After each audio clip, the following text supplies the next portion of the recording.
Hello students, कैसे हो आप सभी लोग। जैसे कि आप लोग जानते हो कि हम लोग पढ़ रहे हैं class 6 chapter 1 Earth as a part of solar system. तो इसमें आज हम पढ़ेंगे ड्वार्फ प्लैनेट्स। तो ड्वार्फ प्लैनेट्स होते हैं वो क्या होते हैं, तो चलिए स्टार्ट करते हैं हम ड्वार्फ प्लैनेट्स के बारे में। ठीक है, small planets in the solar system. हमारे सोलर सिस्टम में कुछ स्मॉल प्लैनेट्स होते हैं, ठीक है, उनको हम क्या बोलते हैं, ड्वार्फ प्लैनेट्स होती हैं। कुछ प्लैनेट्स होते हैं, कुछ ड्वार्फ प्लैनेट्स होते हैं, बट इन दोनों के बीच में what is the difference between them. अब इन दोनों के बीच में डिफरेंस क्या होता है कि इन दोनों के बीच में जो डिफरेंस होता है वो किसका होता है, साइज़ का होता है। जो ड्वार्फ प्लैनेट्स होते हैं उनका साइज़ बहुत छोटा होता है, इसीलिए हम उनको प्लैनेट नहीं बोलते, उनको हम क्या बोलते हैं, ड्वार्फ प्लैनेट्स बोलते हैं। ठीक है, कौन से प्लैनेट बोलते हैं, ड्वार्फ प्लैनेट्स को हम स्मॉल और माइनर प्लैनेट्स भी बोलते हैं। ठीक है, तो कुछ प्लैनेट्स कौन कौन से हैं, जैसे सेरिस है, प्लूटो है, हेमुआ है एंड एरिस है। इसके बिना मेक भी एक ड्वार्फ प्लैनेट्स है। ठीक है, तो चलिए बात कर लेते हैं हम प्लूटो के बारे में कि प्लूटो, जैसे हम जो प्लूटो है, प्लूटो के रिगार्डिंग हम बात करते हैं।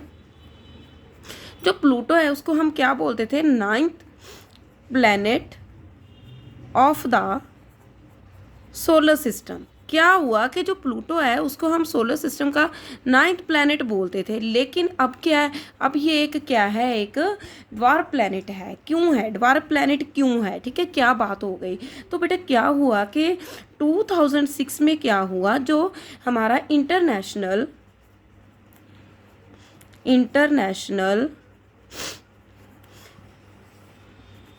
एस्ट्रोनॉमिकल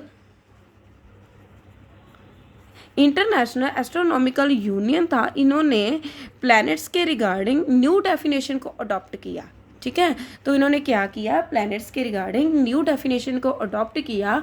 तो इसकी वजह से इन्होंने जो प्लूटो है, प्लूटो को निकाल दिया किस लिस्ट में से, प्लैनेट्स की लिस्ट में से। ठीक है, प्लैनेट्स की लिस्ट में से इसको निकाल दिया। अब जो प्लूटो है उसको क्या क्या बोला गया, जो प्लूटो है, प्लूटो क्या है, एक ड्वार्फ प्लैनेट है। ठीक है, क्लियर है। तो प्लूटो है वो क्या है, एक ड्वार्फ प्लैनेट है। अब जो ड्वार्फ प्लैनेट्स हैं, जो ड्वार्फ प्लैनेट्स हैं वो भी किसके राउंड घूमते हैं, वो भी सन के राउंड घूमते हैं, है ना, घूमते तो ये भी सन के राउंड है लाइक अदर प्लैनेट्स है। लेकिन इन दोनों के बीच में जो डिफरेंस है, जो ड्वार्फ प्लैनेट होते हैं वो क्या होते हैं, स्मॉल होते हैं, किसके साइज में स्मॉल होते हैं, प्लैनेट्स के रिगार्डिंग। ठीक है, क्लियर है। तो चलिए आगे हम पढ़ रहे हैं। आगे जो हम पढ़ेंगे, मून्स और सैटेलाइट्स। जो मून्स होते हैं, जो सैटेलाइट्स होते हैं वो क्या होते हैं, है ना। मून्स और सैटेलाइट्स आर सेलेस्टियल बॉडीज। जो मून्स होते हैं वो भी क्या होते हैं, एक सेलेस्टियल बॉडीज होती हैं, वो भी किसके, और वो किसके राउंड घूमते हैं, वो प्लैनेट के राउंड घूमते हैं। अब देखिए जो मून्स होते हैं, है ना, मून्स के बारे में हम देखते हैं। मून्स होते हैं, जहाँ हम इनको सैटेलाइट्स भी बोलते हैं, है ना। तो ये किसके राउंड घूमते हैं, लाइक जो प्लैनेट्स हैं, प्लैनेट्स किसके राउंड घूमेंगे, सन के। ठीक है, जो मून्स हैं, अब जो मून्स हैं वो मून्स किसके राउंड घूम रहे हैं, प्लैनेट्स के राउंड। ठीक है, किसके राउंड ऑर्बिटिंग कर रहे हैं, प्लैनेट्स के राउंड, प्लैनेट्स के करते हैं। ठीक है, और इसके बिना ड्वार्फ प्लैनेट्स हैं उनके राउंड घूमते हैं। जो भी लार्ज बॉडीज़ होती हैं हमारे स्पेस में, यूनिवर्स में, ठीक है, लाइक हमारे सोलर सिस्टम में, तो उनके राउंड घूमते हैं मून्स। ठीक है, तो किसके राउंड घूमते हैं, प्लैनेट्स के राउंड, जा ड्वार्फ प्लैनेट्स के अराउंड। अब बात कर लेते हैं जो प्लूटो है। जो प्लूटो है, अब देखो प्लूटो है, प्लूटो एक ड्वार्फ प्लैनेट है, लेकिन इसके भी कितने मून्स हैं, 5 मून्स हैं। प्लूटो के कितने मून्स हैं, 5 मून्स हैं। और ये 5 मून्स किसके राउंड घूम रहे हैं, प्लूटो के राउंड घूम रहे हैं। तो जो मून्स हैं वो किसके राउंड घूमते हैं, प्लैनेट्स और ड्वार्फ प्लैनेट्स के राउंड। ठीक है, तो चलिए जो आगे वाला हम टॉपिक देखेंगे वो है द अर्थ्स मून। जो अर्थ का मून है वो क्या है, अब उसके बारे में पढ़ेंगे। The moon is the brightest object in the night sky but gives off no light of its on.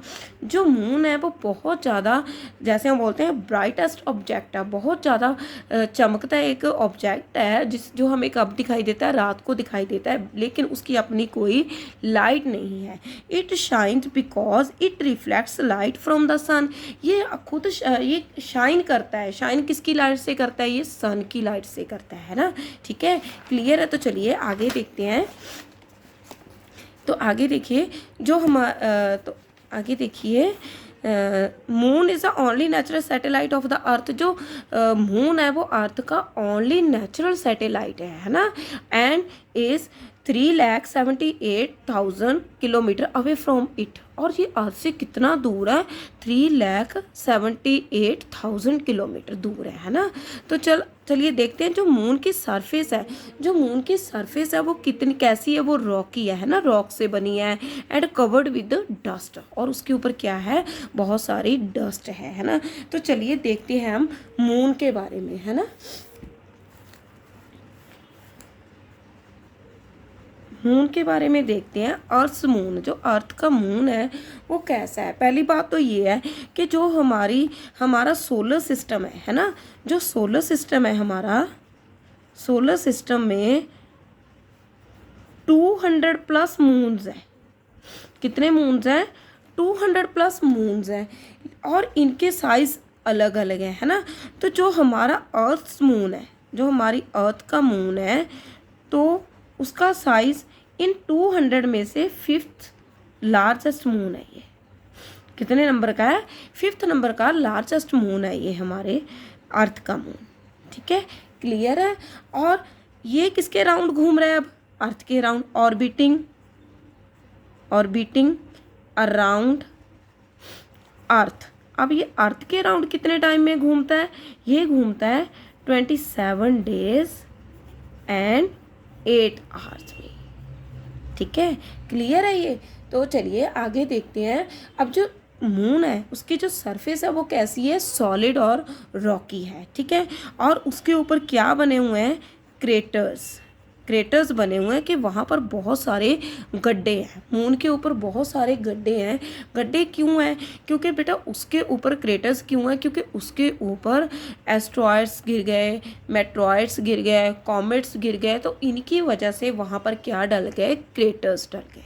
ठीक है, क्रेटर्स क्लियर है। जो अर्थ की सरफेस है वो क्रेटर्ड है। क्रेटर्ड मीन्स कहीं वहाँ पर गड्ढे बने हुए हैं, है ना। क्लियर है। तो चलिए बात कर लेते हैं कि जो मून है, मून के ऊपर पहली बात तो नो एयर, वहाँ पर कोई एयर नहीं है ना। तो वहाँ पर एयर नहीं है। तो जो फर्स्ट पर्सन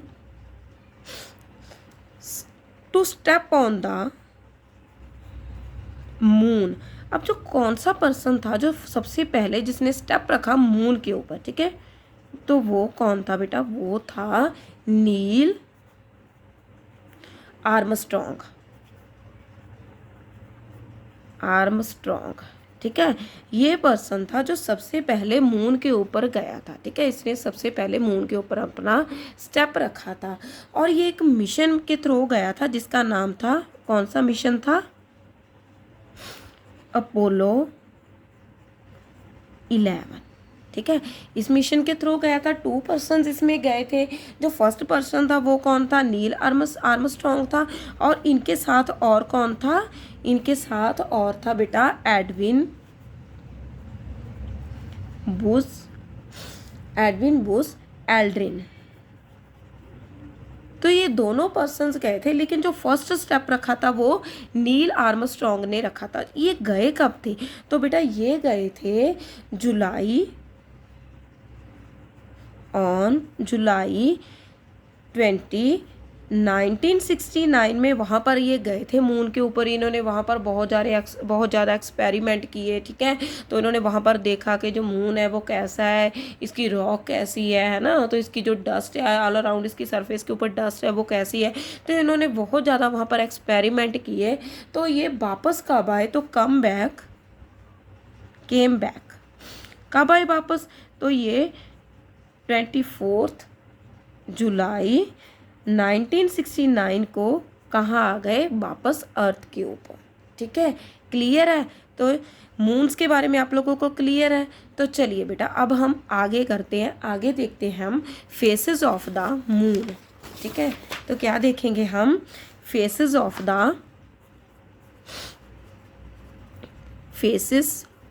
द मून। जो मून के फेसेस हैं वो क्या है ना। तो देखिए जो मून है, मून हमें एवरी डे एवरी नाइट अगर हम उसको वॉच करें तो वो हमें एक जैसा नहीं दिखाई देता। कभी उसका साइज कैसा है, कभी कैसा है ना। तो अलग अलग टाइप का उसका हमें साइज दिखाई देता है ना। तो अगर हम उसको हम बोलते हैं फेसेस ऑफ द मून। अब देखो जो मून है किसी नाइट के, एक नाइट को हमें कैसा दिखाई देता है, बिल्कुल सर्कुलर शेप में दिखाई देता है, बिल्कुल गोल दिखाई देता है। तो मीन्स पूरा चांद दिखता है हमें। तो इसको हम बोलते हैं full moon night. Full moon night बोलते हैं। और क्या बोलते हैं हम इसको, पूर्णिमा। पूर्णिमा मीन्स पूरा चांद है ना। तो हमें पूर्णिमा जब फुल मून नाइट हमें हमें दिखाई देता है ना। तो इसके बाद जिस दिन फुल मून हमें दिखाई देता है तो उसके नेक्स्ट 15 डेज क्या होता है, नेक्स्ट 15 डेज क्या होता है, जो मून का साइज है वो क्या होता है, साइज डिक्रीज साइज है जो वो डिक्रीज होता चला जाता है, कि छोटा होता चला जाता है, कि जो मून का साइज है वो कम कम कम होता चला जाता है। तो इस प्रोसेस को हम क्या बोलेंगे, साइज जब डिक्रीज होता है तो इसको प्रोसेस को हम बोलते हैं, इस प्रोसेस को हम क्या बोलेंगे, वेनिंग। इसको हम क्या बोलते हैं, वेनिंग। इस प्रोसेस को, कि जब मून का साइज है वो डिक्रीज होता चला जाता है, छोटा होता चला जाता है, तो उसको हम क्या बोलते हैं, वेनिंग बोलते हैं, है ना। तो क्लियर है। अब साइज छोटा होता जा रहा है, छोटा होता जा रहा है, तो एक दिन क्या होता है कि जो मून है हमें वो बिल्कुल दिखाई नहीं देता। मून क्या है, बिल्कुल डिसअपीयर हो गया। मून क्या है, बिल्कुल डिसअपीयर हो गया, हमें बिल्कुल दिखाई नहीं दे रहा कि मून कहाँ है। जो नाइट है वो बिल्कुल डार्क है, ठीक है। तो इसको हम क्या बोलते हैं, इसको हम बोलते हैं न्यू मून नाइट। इस नाइट को हम क्या बोलते हैं, न्यू मून नाइट और अमावस्या। जहाँ हम इसको वस्या, तो जहाँ हम इसको क्या बोलते हैं, न्यू मून नाइट और अमावस्या, ठीक है। तो इसके बाद क्या होता है, इसके बाद जो मून का साइज है वो क्या होता है, मून का जो साइज है नेक्स्ट 15 डेज जो साइज है मून का वो क्या होता जाता है, इंक्रीज होता जाता है, बढ़ता जाता है, ठीक है। तो इस प्रोसेस को हम क्या बोलेंगे, इस प्रोसेस को हम बोलते हैं वैक्सिंग। क्या बोलते हैं, वैक्सिंग, ठीक है। तो ये टोटल कितने डेज का प्रोसेस है, 27 डेज एंड 8 आवर्स का। तो इसमें क्या होता है, जो मून है उसका साइज कभी छोटा, कभी बड़ा, कभी फुल मून, कभी हमें मून बिल्कुल नहीं दिखाई देता। तो इसको हम क्या बोलते हैं, इसको हम बोलते हैं फेसेस ऑफ द मून, ठीक है।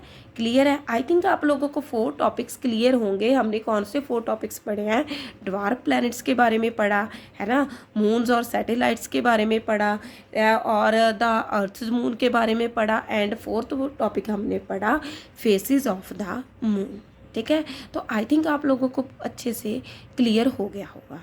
तो चलिए बेटा, बाकी हम आगे की वीडियो में देखेंगे। तो आप लोग मेरे चैनल को लाइक, शेयर एंड सब्सक्राइब करना मत भूलिए। Bye bye.